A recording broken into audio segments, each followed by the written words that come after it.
I'm Dr. Idris Ahmed Khan, and I'm an interventional cardiologist. I'm working at Bombay Hospital, Indore since last 16 years.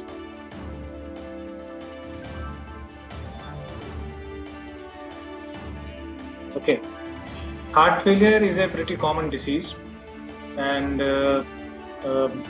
going by the sheer numbers, it's a staggering problem actually. In India, currently you must be having not less than 1 crore patients of heart failure.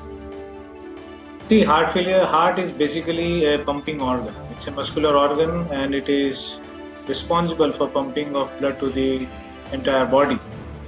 And when a pump starts malfunctioning, or if it doesn't function well, then what we have is called as heart failure. So a heart pump basically has an efficiency of about 60%, that is 60.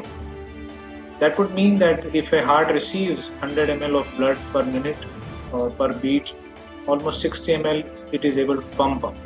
That is what is called as an efficiency of the heart, or what we call it as ejection fraction. The heart ejects 60% of whatever it receives. So when a heart pumping starts failing, it's called heart failure, and then ejection fraction, when it starts dropping below 50%, then you know that heart failure has set in. So numerically, a heart whose efficiency has fallen below 50% is a failing heart. And the severity of heart failure will keep going up as the number starts falling further. So you can have a heart failure with an ejection fraction of 50%. You can have a heart failure with an ejection fraction of 40%, which is moderate. Then you can have a heart failure where the ejection fraction is up to 25% or even less. That's a severe heart failure. So heart failure is a problem pertaining to the reduced pumping efficiency of the heart, and it's a huge problem, and there are millions of patients in India and all over the world.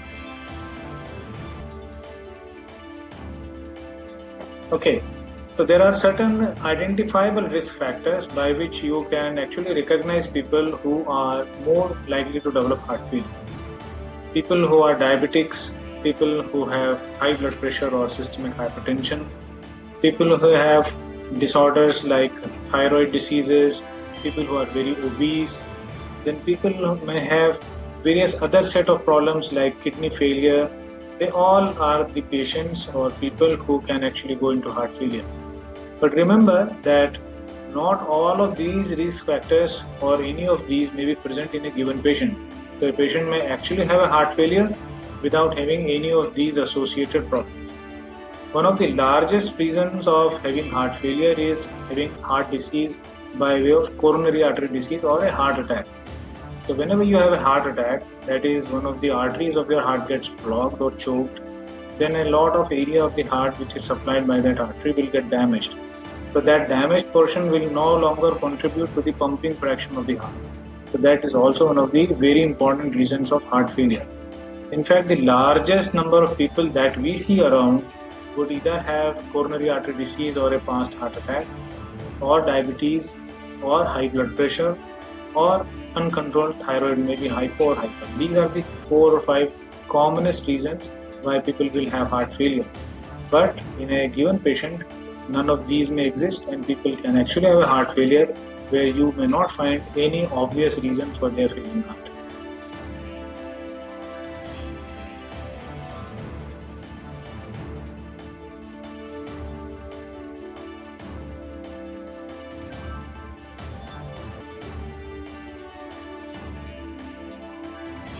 Okay, now the good thing about heart diseases and heart failure in general is that it may be a very morbid illness, it may be a fatal illness.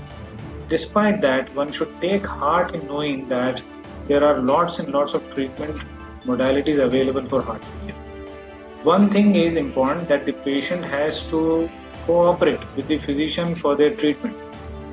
Like, physicians are likely to prescribe to you that you should reduce your water or fluid intake by say 1.5 liters or 2 liters per day depending upon your clinical situation.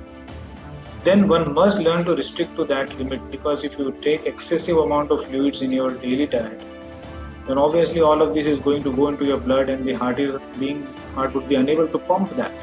If the heart cannot pump excess amount of fluid, that will again cause you respiratory symptoms and edema all over your body. So learn to cooperate with your doctor when he gives you certain prescriptions, be it in the form of various instructions that you need to follow in your diet or exercise or with medication. You would be definitely asked to restrict your salt intake because salt is always going to carry fluid with it.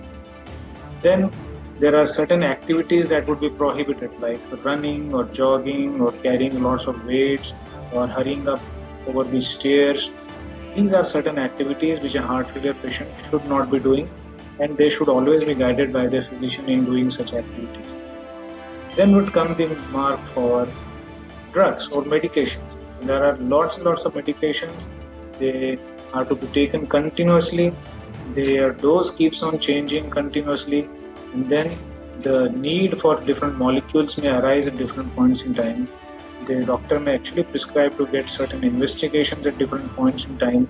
All of these need to be religiously followed. So if a patient does not cooperate with the doctor alone or the medications alone are not going to help. So if you are a patient of heart failure, follow the instructions that the physician is prescribing you, take the medications, keep following up with the doctor regularly, and learn to live with the disease. Do not be disheartened because you have heart failure. The chances are that many cancers are much worse than having heart failure. You may be very well off if you take medications regularly. The ejection fraction, which might have fallen today, is likely to go up and improve.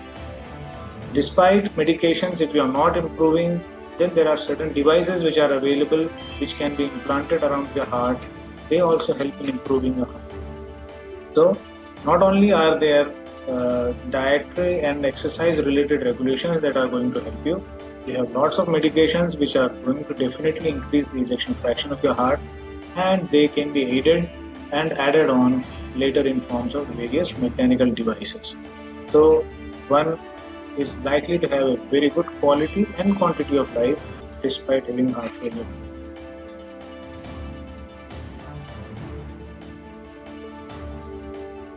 Okay, the most important message is take heart.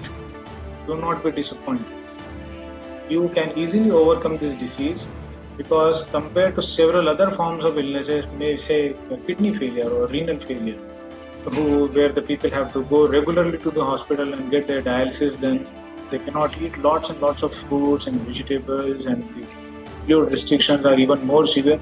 So remember, you should learn to understand that you could have been much worse, and you could have been in many much worse forms of diseases. So heart failure is at least one disease where you have very efficient treatment. You have lots of cardiologists and physicians who have trained themselves in treating this disease, and they are going to help you in overcome the burden of this disease, and you can actually have a very reasonably good quality of life and can remain actually very active. You can easily travel in India and abroad, and you can be doing all sorts of things despite having heart failure. So just learn to recognize your boundaries, learn to cooperate and work along with your physician, and you are going to be perfectly fine.